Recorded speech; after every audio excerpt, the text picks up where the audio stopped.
आदाब नाजरीन, मैं हूं आपका मेज़बान आपके साथ रहीम अहमद खान। इस्तकबाल करता हूं आपका तस्नीम टीवी पर। नाजरीन, आज जिस मुद्दे पर मैं बात करने जा रहा हूं वो काफ़ी सीरियस है। एक ऐसा मुद्दा है जिसकी चर्चा हिंदुस्तान भर में तमाम कोने में हो रही है, तमाम इलाकों में हो रही है, लेकिन कोई भी साफ तौर पर आगे आकर ये बात करना नहीं चाहता। मैं बात कर रहा हूँ यूएपीए, एक ऐसा कानून जिसमें मुल्क के खिलाफ साजिश रचने वालों के खिलाफ कड़ी कार्रवाई की जा सके, उसका एक गलत इस्तेमाल किया जा रहा है। 2020 में दिल्ली दंगों में 53 लोग हलाक हो गए थे और 700 से जायद जख्मी हो गए थे। इसका इल्ज़ाम और मास्टरमाइंड हुकूमत ने उमर खालिद को मानकर जेल में डाल दिया। साथ ही एक्टिविस्ट खालिद सैफी, जेएनयू तालिबा नताशा नरवाल और देवांगना कलीता, जामिया की मेंबर्स सफूरा जरगर, आम आदमी पार्टी के पार्षद ताहिर हुसैन और कई दीगर लोगों पर यह मामला दर्ज किया गया है। यूएपीए आखिर किस लोगों पर कार्रवाई होनी चाहिए और किन पर नहीं, यह फैसला भी किसी खास बुनियाद पर किया जाता होगा। लेकिन बिना कोई खास बुनियाद और ठोस सबूत के यूएपीए लगाकर उमर खालिद को जेल की सलाखों के पीछे डाला हुआ है। सबसे बड़ी बात, अब तक जमानत तक नहीं मिली। आखिर उमर खालिद से हिंदुस्तान को इतना बड़ा क्या खतरा हो सकता है कि जमानत की याचिका भी खारिज कर दी जाती है? क्या उमर खालिद एक दहशत गर्द है या ऐसे ही पोशीदा गवाहों के नाम पर पुलिस मुकदमे को गुमराही में धकेल रही है? आइए जानते हैं।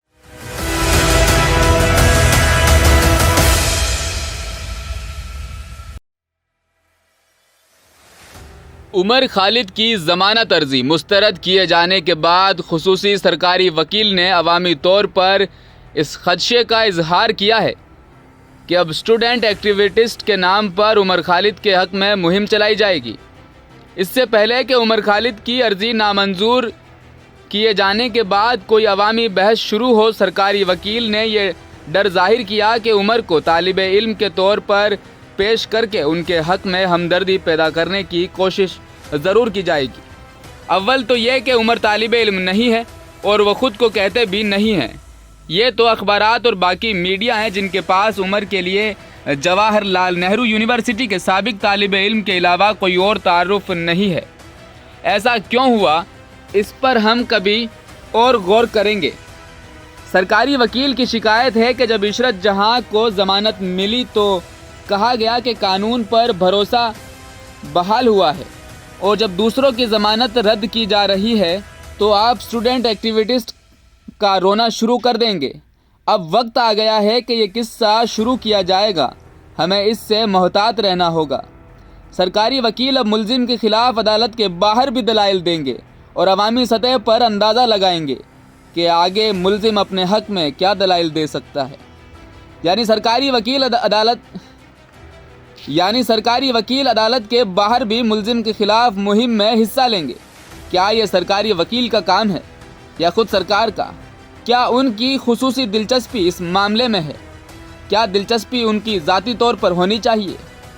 ये सवाल कोई नहीं पूछेगा, लेकिन ये सवाल किया जाना चाहिए। अगर हमें याद हो कि सरकारी वकील उज्ज्वल ने महाराष्ट्र में अजमल कसाब के बारे में ये प्रोपेगेंडा किया था कि उसको जेल में बिरयानी मिल रही है। बाद में हंसते हुए उन्होंने कहा कि वो झूठ बोल रहे थे और अदालत पर नफसियाती दबाव डालने के लिए ऐसा कर रहे थे। किसी ने उनकी संगीनी को नहीं समझा, लेकिन हमें समझने की ज़रूरत है। अगर आप जानना चाहते हैं कि आखिर अदालत ने उमर खालिद की ज़मानत अर्जी क्यों मुस्तरद की, तो आपको 161 सफ़हात पर मुश्तमिल उस फैसले में तलाश करने पर भी वजह नहीं मिल सकेगी। अदालत मजमूई तौर पर यही कह रही है कि चूँकि पुलिस ने यह कहा है कि उमर खालिद तशद्दुद की एक साजिश में मुलव्विस थे, इसलिए वो मान रही है। अंदेशा भी उन्हीं का है। दूसरे कवानीन के अलावा जिस कानून के तहत उमर को गिरफ्तार किया गया था, उसमें ज़मानत तकरीबन नामुमकिन है। यूएपीए ऐसा कानून है और उसकी तशरीह अदालतों बिलखसूस सुप्रीम कोर्ट ने इस तरह की है कि अगर आपको उसके तहत गिरफ्तार किया गया है तो आपको मुकदमे की समाअत मुकम्मल होने तक जेल में रखा जा सकता है। इसकी बहुत मिसालें मौजूद हैं कि इस कानून की इस तरह की अदालत तशरीह की वजह से लोगों ने 10 से 12 साल से ज़्यादा जेल में अपना وقت گزار دیا اور پھر الزام بھی ان پر نہ لگا، باعزت بری ہو گئے اور 10 سے 12 سال ان کے جیل میں برباد ہو گئے۔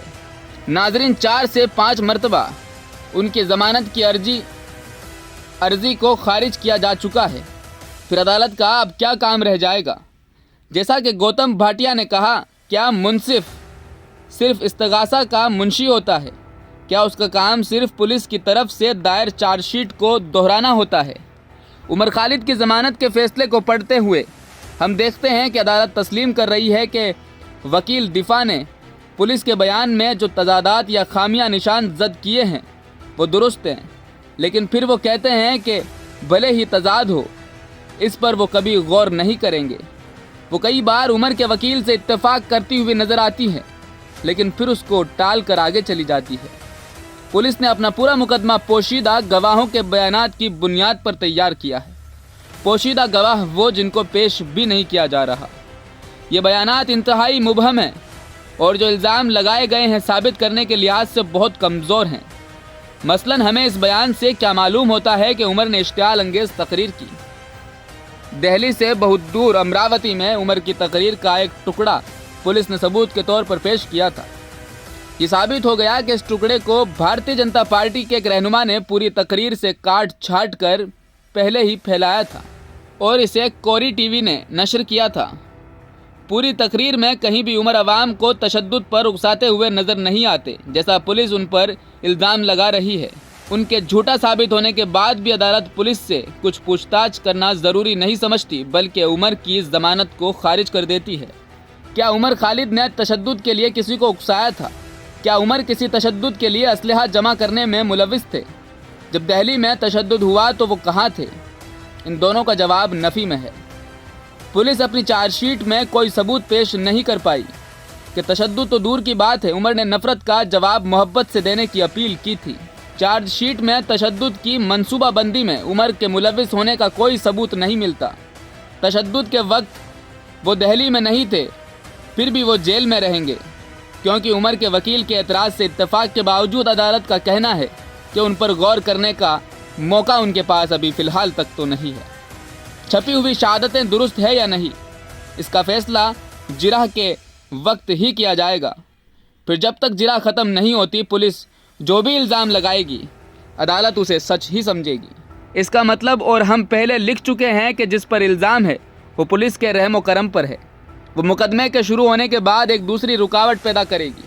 اس وقت تک ملزم الزامات کے ساتھ جیل میں بند رہے گا۔ یہ سزا کے بغیر سزا ہے۔ ایسے معاملات میں اور ایک بار پھر اس سے طے ہوا کہ پولیس چارج شیٹ میں کوئی بھی مبہم، فرضی، سفید جھوٹ لکھنے کے لیے آزاد ہے۔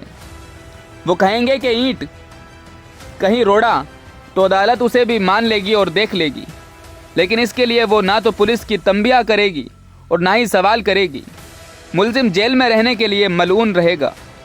اب ہم صرف یہ امید کریں کہ دہلی ہائی کورٹ نتاشا دیوانگنا اور آصف کے کیس کی طرح ہی گلفشا عمر اور شرجیل کے کیس پر بھی غور کریں۔ جتنے دن یہ سب جیل میں رہتے ہیں، ہندوستان کی آزادی کی عمر اتنی ہی گھٹتی ہے۔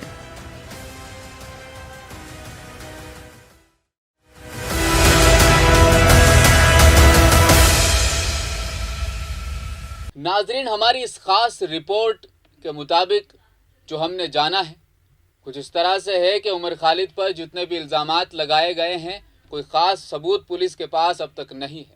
صرف ایک یہ ویڈیو ہے جس کے مطابق پولیس نے UAPA جیسا کیس لگا کر عمر خالد کو جیل میں دھکیل رکھا ہے۔ دنگے کی واردات کے وقت نہ تو وہ دہلی میں موجود تھے، نہ ہی کسی طرح کا کوئی ویڈیو یا کسی طرح کی کوئی رپورٹ ان کے نام پر کسی نے درج کرائی۔